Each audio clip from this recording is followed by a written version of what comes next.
안녕하세요 여러분. 오늘의 흥미로운 영상 내용은 한국 제트기 추락사고로 활주로와 장벽의 근접성에 대한 논쟁이 불붙다. 그리고 아프리카는 새로운 전쟁의 시대로 접어들었다에 관한 것입니다. 우선 좋아요 버튼을 누르고 채널 구독 및 알림 설정도 잊지 마세요. 여러분의 관심과 지지가 저희에게 큰 힘이 됩니다. 첫 영상은 월스트리트 저널에서 보도한 한국 제트기 추락사고와 관련된 내용을 소개하겠습니다. 이번 사건은 항공안전과 활주로 설계 표준에 대한 논쟁을 다시 불러일으켰는데요. 특히 국제적 관점에서 활주로 주변 구조물과 안전구역의 중요성이 주목받고 있습니다. 그럼 자세히 알아볼까요? 첫째 사건계요. 지난 12월 31일 한국 제주항공 소속 보잉 737-800기가 무안국제공항에 착륙을 시도하던 중 추락했습니다. 조류 충돌로 인해 랜딩 기어가 작동하지 않은 상태에서 활주로를 벗어나 콘크리트로 보강된 장벽에 충돌했는데요. 이 사고로 179명이 사망하고 2명이 생존했습니다. 사고의 주요 쟁점은 활주로 끝에 설치된 구조물이 사고를 더욱 치명적으로 만들었는지 여부입니다. 이 구조물은 항공기의 착륙을 돕는 로컬라이저 안테나로 흙더미 위에 설치된 콘크리트 장벽에 고정되어 있었습니다. 둘째, 활주로 설계 표준과 논란. 미국과 국제항공규제기관은 활주로 끝에 완충구역을 마련하도록 권고하고 있습니다. 미국 FAA 연방항공청은 활주로 끝에서 1000피트 약 300m 길이의 안전구역을 표준으로 삼고 있으며 이는 국제민간 항공기구 ICAO 표준인 787피트 약 240m보다 넓습니다. 하지만 이번 사고에서 무안공항의 완충구역은 650피트 약 200m로 국제기준을 충족하지 못했습니다. 또한 구조물의 위치가 사고 피해를 더 키웠다는 지적도 나오고 있습니다. 셋째, 안전구역의 중요성.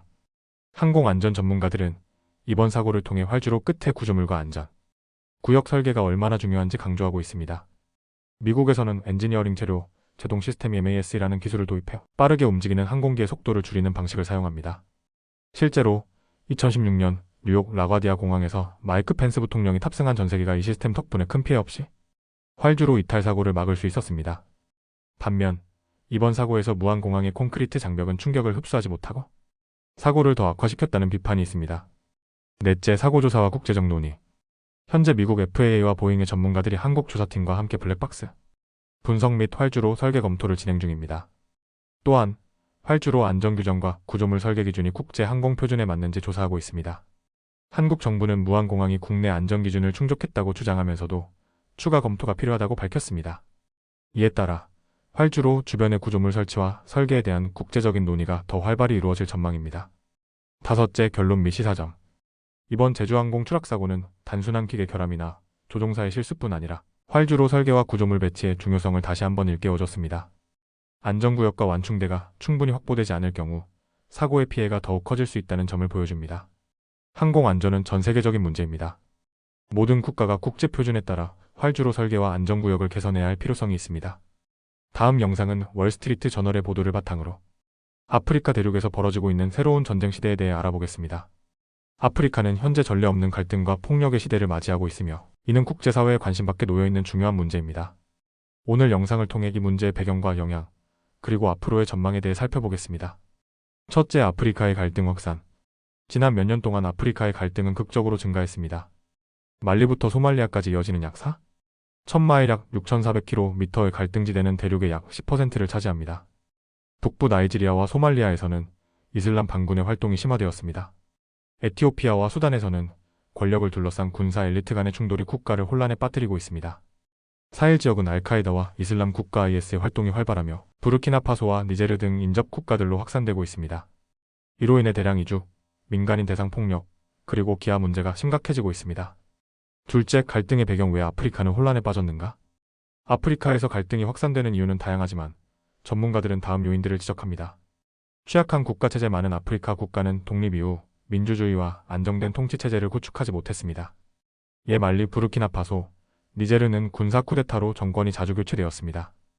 에티오피아는 중앙집권화를 추진하다 민병대 반란이 이어졌습니다. 외부 요인. 2011년 리비아 내전 이후 리비아의 무기와 무장 세력이 사헬 지역으로 흘러들어갔습니다. 이는 극단주의 이념과 폭력을 확산시키는 계기가 되었습니다. 국제적 무관심. 우크라이나 전쟁과 중동. 갈등이 국제사회의 주목을 받는 사이 아프리카의 갈등은 방치되고 있습니다. 유엔과 인도적 지원 기금이 부족하여 피해 지역 주민들에게 충분한 도움을 주지 못하고 있습니다. 셋째, 민간인 피해와 인도적 위기. 아프리카 갈등에서 민간인의 피해가 특히 심각합니다. 민간인을 표적으로 삼는 비율이 다른 지역보다 높습니다. 예를 들면 우크라이나에서는 민간인을 표적으로 삼은 폭력, 사건이 약 7%에 불과한 반면 아프리카에서는 30% 이상입니다. 사례 에티오피아에서는 2년간의 내전으로 인해 최대 37만 명의 민간인이 사망했습니다. 콩고에서는 난민 캠프 여성의 80% 이상이 성폭력을 경험했습니다. 넷째, 국제사회의 책임과 과제. 아프리카의 갈등이 심화되면서 인도적 지원의 필요성이 급증했지만 자금은 턱없이 부족한 상황입니다. 2024년 유엔이 콩고에 필요하다고 한 인도적 지원 금액의 절반만 충당되었습니다.